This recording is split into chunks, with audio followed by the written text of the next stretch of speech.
Every astronaut who comes home after 6 months in space struggles to stand. Most are carried from the capsule like patients.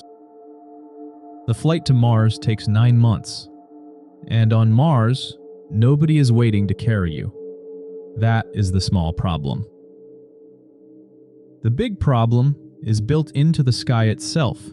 Mars only opens its door to Earth once every 26 months. Both planets are moving targets. A returning ship must leave exactly when they align, or it simply cannot reach home. Miss that window, and the spacecraft drifts in orbit around the sun until its air, water, and power run out. So the moment the engines light on Earth, you are committed. There is no turning around, no rescue, no early exit. The shortest realistic mission looks like this: 180 days out, 500 days waiting on Mars, 180 back. That is nearly 2.5 years of your life, sealed to a schedule written by planetary motion, not by you. And that schedule only matters if everything else works, because the wait for the window is actually the smaller danger. Here is the bigger one.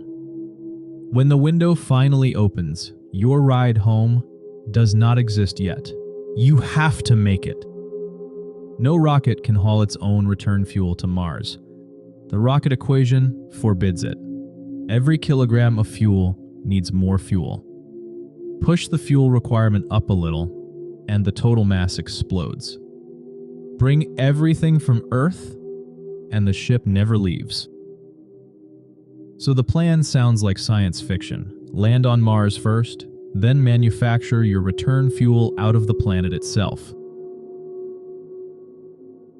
Machines would split carbon dioxide from the air and water from buried ice, brewing methane and oxygen, tank by tank. The ascent vehicle alone needs 7 tons of methane and nearly 23 tons of oxygen before anyone can leave.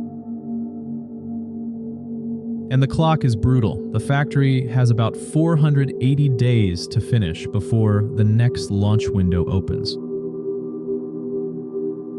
The same system also feeds you. The water and oxygen it produces double as life support for the entire crew.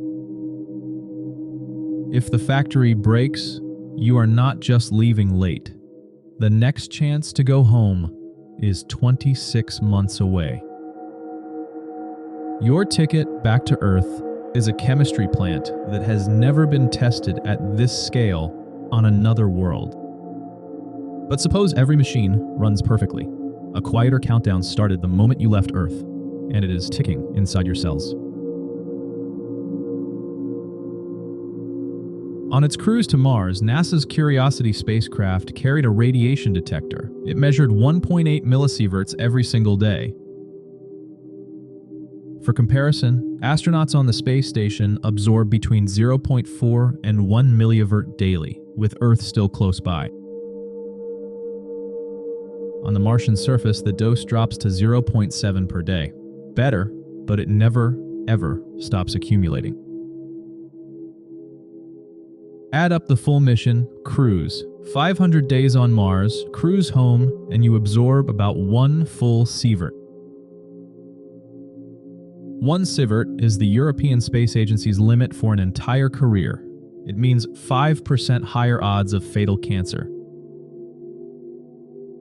NASA draws its line even earlier, capping any astronaut's added cancer risk at 3% across their whole working life. A single round trip to Mars blows through both limits. The journey home alone costs your entire lifetime radiation allowance.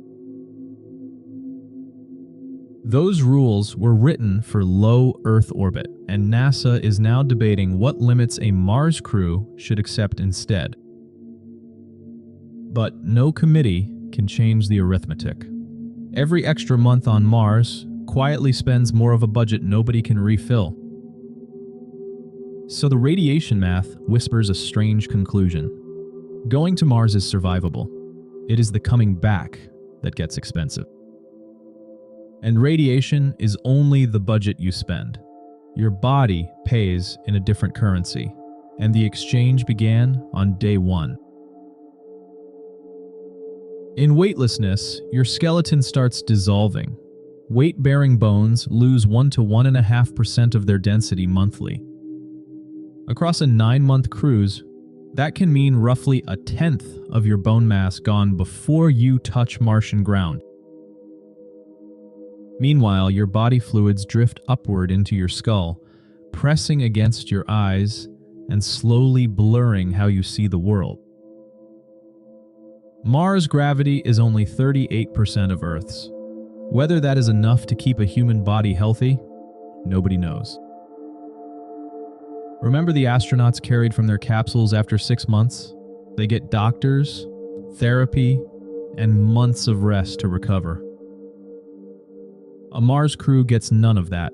They land already weakened after 9 months, and the hard work of exploration starts immediately. Researchers put it bluntly. Recovery under those conditions would be severely compromised. The body never gets its chance to rebuild. Then the changes go deeper. Astronaut Scott Kelly spent 340 days in orbit while his identical twin stayed home. When Kelly returned, the activity of hundreds of his genes had shifted. Bone formation, immune response, even his DNA repair. Most of it eventually recovered, but about 7% did not, and researchers suspect some of those changes could be permanent. Stack it all up, and Mars looks like a one-way door.